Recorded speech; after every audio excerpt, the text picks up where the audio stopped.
Bismillahirrahmanirrahim. Assalamualaikum warahmatullahi wabarakatuh. Hai teman-teman semuanya, gimana kabar teman-teman semuanya? Semoga kabar teman-teman semuanya selalu dalam keadaan sehat walafiat. Amin amin ya robbal alamin. Alhamdulillahirabbil alamin.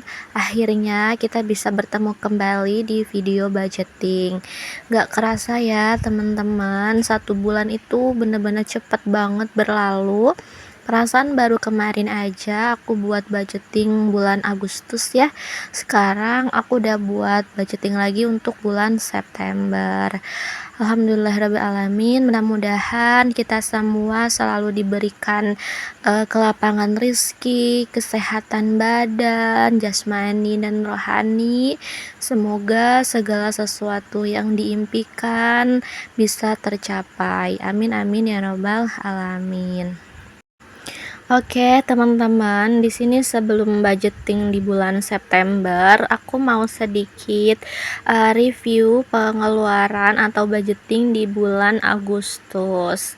Alhamdulillah di bulan Agustus walaupun terasa begitu cepat, tapi qadarullah ada banyak banget surprise-nya ya di bulan Agustus ini. Jadi untuk semua pengeluaran itu tidak ada sisa, melainkan malah over budget teman-teman. Jadi di bulan Agustus itu salah satu dari keluarga aku terkena musibah yang nggak bisa aku share di sini, yang mengharuskan untuk memakai uang tabungan gitu teman-teman. Alhamdulillahnya karena punya sedikit tabungan, jadi bisa menutupi kekurangan, tidak sampai hutang atau pinjam ke tempat lain atau ke orang lain. Namanya juga hidup ya teman-teman, ada pasang, ada surut, ada happy, ada sedih gitu ya. Jadi sesuatu kalau misalkan kita over budget atau pengeluaran tidak sesuai dengan yang kita tulis, itu benar-benar normal banget ya teman-teman. Kita nggak usah panik, nggak usah yang terlalu overthinking, kita ya udah jalanin aja gitu ya, karena memang semua sudah terjadi dan harus kita lewati gitu teman-teman. Yang terpenting untuk kedepannya kita tetap berusaha lebih baik budgetingnya dan menabung kembali ya teman-teman. Nabung sesuai dengan yang kita punya, seperti pepatah yang bilang sedikit-sedikit lama-lama akan menjadi bukit. Semangat untuk kita semua ya teman-teman.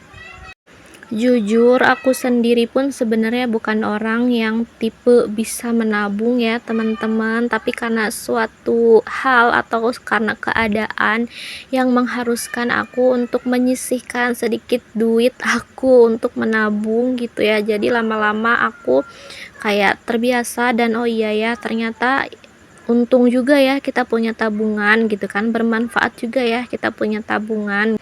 Dan sebegitu pentingnya kita itu harus punya tabungan teman-teman, karena kita nggak bisa selalu berharap ke manusia ya teman-teman. Oh ya teman-teman, mudah-mudahan teman-teman semua yang sudah nonton video aku itu nggak bosan mendengar ocehan-ocehan aku yang seperti ini ya teman-teman. Mudah-mudahan video aku juga bisa menginspirasi banyak teman-teman semuanya. Dan aku tuh bener-bener gak ada pamer, gak ada ria, ataupun gak ada singgung siapapun teman-teman. Dan terima kasih juga untuk teman-teman yang sudah support channel ini. Oke teman-teman, setelah tadi review budgeting di bulan Agustus, aku mau mulai budgeting untuk bulan September.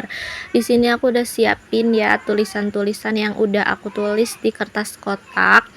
Nantinya aku bakal tempelin, tapi sebelum itu aku pakai tempel-tempel stiker juga kayak bulan lalu, biar budgetingnya tuh lebih menarik, lebih cantik, dan aku lebih semangat lagi budgetingnya. Di sini aku pakai peralatan yang amat sangat sederhana yang emang udah ada di rumah. Dan nggak harus juga setiap budgeting tuh dibuat kayak gini ya teman-teman, bisa sesimpel mungkin, yang penting itu jelas gitu ya teman-teman, dan pastinya mudah dipahami oleh diri sendiri. Teman-teman, sambil aku nempel-nempelin kertas stiker kayak gini, aku mau share ke teman-teman pengalaman pribadi aku, perjuangan aku mengenai atau melunasi hutang riba yang nominalnya tuh bener-bener puluhan juta ya teman-teman. Mudah-mudahan dengan ceritanya tuh bisa menginspirasi banyak teman-teman, bisa memberikan warning ataupun self reminder buat diri aku sendiri. Jadi kurang lebih 4 tahun yang lalu aku tuh ngambil uang bank gitu ya teman-teman, bersama mantan suami aku waktu itu. Dan kebetulan ngambilnya tuh atas nama aku. Di situ di awal itu aku niatkan untuk merenovasi rumah, uangnya itu ya teman-teman, untuk membeli perabotan, furnitur, untuk melunasi hutang mantan suami aku. Pokoknya uangnya itu nggak dipakai buat macam-macam ataupun buat foya-foya. Dan disitu pun aku udah tahu teman-teman kalau misalkan riba itu bener-bener dilarang kan, hukumnya haram gitu kan. Seperti lagi kalau kita minjem uang riba tuh berarti kita tuh lagi diperangin sama Allah dan Rasul gitu kan. Dan dosa paling ringan dari dosa riba itu adalah seperti berzina dengan ibu kandung sendiri. Aku tuh tahu itu, teman-teman, tapi karena kebodohan aku, karena kefakiran ilmu aku bener-bener bablas. Aku pokoknya ambil uang itu dengan berdalih, bodohnya aku tuh dengan berdalih bilang ke diri aku, ya udahlah, ini kan buat anak, ini kan buat bantu suami, nggak ada salahnya kan gitu. Pokoknya dengan setan-setan yang bener-bener ada di dalam diri aku gitu teman-teman, sampai pada akhirnya tanpa menunggu lama-lama, cukup berbulan-bulan aja, itu hidup aku langsung 180 derajat berubah teman-teman. Bener-bener jadi susah, tiap bulan itu bener-bener susah, terus gali lubang tutup lubang, terus rumah tangga tuh ada aja cekcoknya.